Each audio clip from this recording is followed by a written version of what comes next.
καταγωγή μου είναι ποντιακή. Από τον Πόντο φύγαμε τότε με την καταστροφή, τη σφαγή των Ποντίων και πήγαν οι γονείς μας στη Ρωσία. Εγώ στη Ρωσία γεννήθηκα το 1925, μείναμε εκεί πέρα πολλά χρόνια αρκετά. 14 χρονών έφυγα από εκεί, φύγαμε και ήρθαμε στην Ελλάδα το 1939. Όταν ήρθαμε στην Ελλάδα από το Πειραιά, πήγαμε στη Δραπετσόνα. Μείναμε στη Δραπετσόνα ένα χρόνο. Μετά από ένα χρόνο, το Μάιο του 40, ήρθαμε στο Χαϊδάρι. Χτίσαμε ένα δωματιάκι εκεί πέρα, ένα σπιτάκι, μετά μας βρήκε ο πόλεμος, η κατοχή και συνέχεια τέτοια. Δάση υπήρχαν πάρα πολλά, όπως σου λέω αυτό το κομμάτι από εδώ, μέχρι κάτω που είχε καταβλισμό Ιταλή.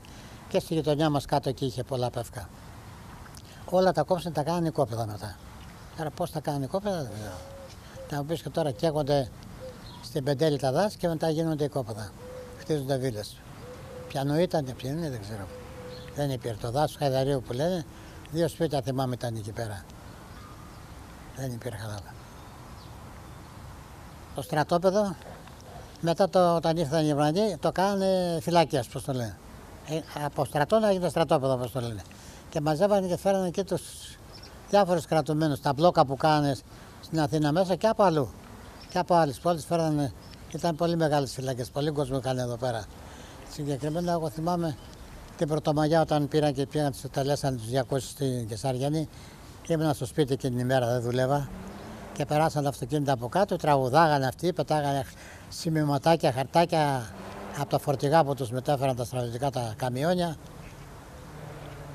Σημαίνει την περίπτωση αυτή ειδικά. Και τα μπλόκα που γινόντουσαν πολλές φορές έγινε πάλι το μεγάλο μπλόκο της Κοκκινιάς που λέγανε. Εγώ πήγαινα με τα πόδια. Μου είπαν κοντά στα Αγία Βραβάρα στο Πράκτικερ ότι έτσι και έτσι γίνεται μπλόκος εκεί πέρα. Μην πας κάτω. Και δεν πήγα και πήγα μέσα των Αθηνών. Πήγα στην Αθήνα και από εκεί πήρα το ηλεκτρικό και κατέβαινα στον Πειραιά. Ο ηλεκτρικός μονάχα δούλευε, λεωφορεία δεν είχε. Και έτσι έδωσα από το μεγάλο εκείνο τον μπλόκο. Αν πήγαινα στον δρόμο, με πιάνε, γιατί πιάσαν τότε πολλές χιλιάδες κόσμο. Και τους φέρανε όλους στο στρατόπεδο εδώ. Και από εδώ άλλους τους εκτελούσαν και άλλους τους στέλναν στη Γερμανία. Στα στρατόπεδα εργασίας. Το βουνό απέναντι στη Στρατώνα ήταν όλο πεύκα γεμάτα. Πηγαίναμε μαζεύαμε από εκεί πέρα πευκοβελώνες και καίγαμε ξύλα ψηλά, κουκουνάρια. Μετά όμως με την κατοχή με την πείνα, τα άκουσε όλα ο κόσμος. Πήγαιναν, κόβανε και τα πηγαίναν να τα πουλάνε στους φούρνους για να πάρουν ένα κομμάτι ψωμί, ξέρεις. Και λίγα έτσι, παρόλο που ήταν εκατομμύρια πεύκα βέβαια, τελειώσαν και γίνανε ξερός ο τόπος έτσι. Μόνο συγκεκριμένα από εδώ σου λέω, αυτό το κομμάτι πλαγιά που κατεβαίνει κάτω μέχρι τη Λεωφόρο Αθηνών, ένα στενό πιο εδώ, τη Δημαρχία, ήταν πυκνό δάσος. Είχαν καταβλισμό οι Ιταλοί εδώ πέρα. Με τα άλογά τους από κάτω, τα μολάρια, πολύ στρατός.